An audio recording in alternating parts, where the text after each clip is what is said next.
2016년도에 그 카리브해 연안에 그 아이티라는 나라에 큰 지진이 일어납니다. 강도 7.0으로 큰 지진이 일어나서 한 30만 명이 이제 사망자가 발생하고 한 150만 명이 이제 이재민이 발생하는데, 그러다 보니까 이제 유엔에서 또 이 아이티를 좀 도와주기 위해서 이제 평화 유지군을 파견을 합니다.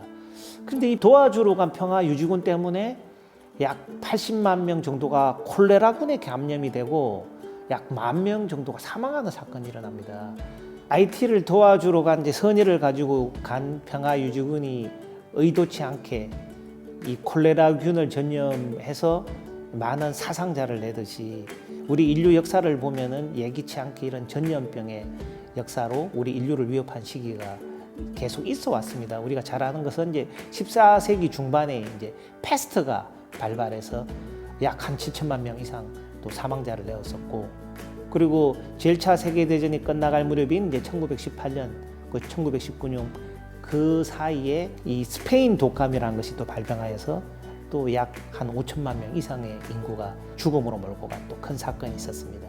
또 우리가 최근에는 그 에이즈, 사스, 메르스, 에볼라 바이러스 또 이런 큰 전염병들로 인해서 인류의 위협이 있었고, 현재 우리는 또 코로나19라는 큰 팬데믹, 이 전염병으로 인해서 우리 인류가 아주 심각하고 어려운 위협에 지금 직면하고 있습니다. 근데 이러한 전염병은 우리 인류가 재개발을 하면서 동물 서식지를 이제 침범함으로 인해서 동물로부터 바이러스가 우리 인류에게 전파될 것도 있고, 비행 기술이 이제 발달해서 장거리 여행도 늘어나고 지역 간의 공간의 이동이 자유롭고 편리해졌기 때문에 또 쉽게 전파가 되고, 또 이 기후 위기를 통해서 영구 동토층에 있던 술록의 사체 같은 것들이 드러나고 술록 사체 안에 있던 탄저균들이 또 퍼져서 주변에 이 바이러스가 퍼지고 있고, 또 인구들이 서로 이제 밀집해 모여 있다 보니까 더 쉽게 전파가 되는 거죠. 전염병이 과거 우리 인류 역사에서 계속 발생했듯이 앞으로도 지속적으로 발생할 가능성이 있다. 그래서 반복되는 팬데믹 시대다, 이렇게 이해할 수 있을 것 같습니다. 코로나19가 이제 발생하니까 빨리 백신을 개발해야 되는데, 백신을 개발한다는 것은 한 10년에서 20년 정도 긴 시간과 한 10억 달러 이상 정도의 그 연구 개발비가 필요합니다. 그러다 보니까 선뜻 제약회사에서는 이 백신을 개발하기 위한데 투자를 하기가 어렵고, 세피라고 감염병 예방 혁신 연합이라는 곳에서 지원도 하고 기여를 하고 국제적인 단체를 통해서 좀 지원을 하고 있습니다만, 우리 코로나19가 발생할 당시에는 이제 개발해 놓지 못했던 거죠. 그래서 이제 미국에서 이제 트럼프 대통령 시대에 이 코로나19가 발생하니까 초고속 작전이라고 오퍼레이션 워프 스피드라는 코로나19 백신 개발 프로젝트를 시행하게 됩니다. 이 프로젝트는 뭐냐면은 이 몬셰프 슬라위 박사라는 이 백신 개발 전문가에게 전권을 줍니다. 그래서 이 예산 이 100억 달러 이상을 사용할 수 있는 권한을 주면서 우리가 잘 아는 뭐 화이자, 모더나, 뭐 아스트라제네카, 뭐 노바백스, 존슨앤존슨 같은 제약회사들을 모아서 이렇게 제안을 합니다. 연구개발 비용도 지원을 하고 생산된 그 백신을 실패하더라도 사겠다. 그래서 선구매 비용을 줍니다. 그리고 그것을 생산할 수 있는 어떤 인프라 비용도 먼저 주게 됩니다. 그럼 결국은 이 제약회사가 연구를 해서 실패하더라도 그 면제부를 주고 우리가 투자를 할 테니까 적극적으로 연구를 해달라, 이렇게 독려를 하는 거죠.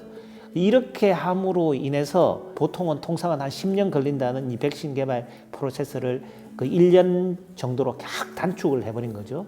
이게 백신이 개발된 이후에는 또 군수사령관을 이 총책임자로 해서 군용 수송기를 통해서 미국 전역에 공급하는 이런 시스템을 미국이 빨리 개발하고 이 백신을 빨리 배달하고, 그래서 백신 투약을 할 수 있도록 이런 노력들을 하였던 것입니다. 이 오퍼레이션 워프 스피드라는 작전을 통해서 백신 개발 기간을 단축한 것은 그래도 우리 역사에 커다란 도움이 되었던 것이죠.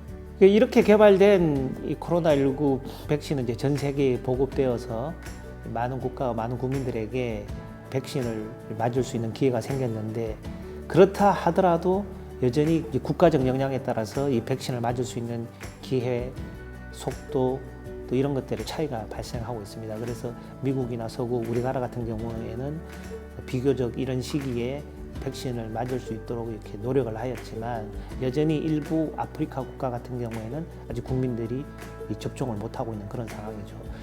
물론 이제 유엔 차원에서 이제 코백스라는 프로그램을 통해서 약 92개국의 저소득 국가에게도 이제 백신을 공급할 수 있는 프로그램을 이용을 해서 일부 국민들에게 그러한 혜택이 돌아갈 수 있도록 노력은 하고 있습니다만은 전 국민이 모두 그 혜택을 누리는 것은 아니고요.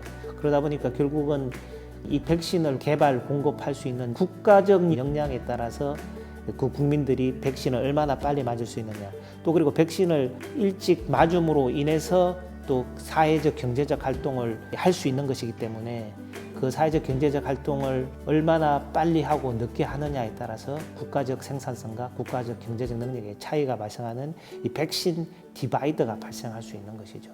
그렇게 본다면 팬데믹은 앞으로도 계속 발생할 것이고, 이러한 경우에 이 팬데믹에 대응하는 이 백신을 얼마나 빨리 개발 공급할 수 있는 이런 국가적 역량에 따라서 백신 디바이더가 발생한다고 본다면 이러한 팬데믹에 대응하는 국가적 역량은 더욱더 투자되고 집중되어야 할 것이라고 보고 있습니다.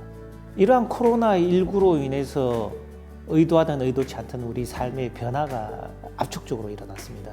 그래서 새로운 문화가 형성되었는데요.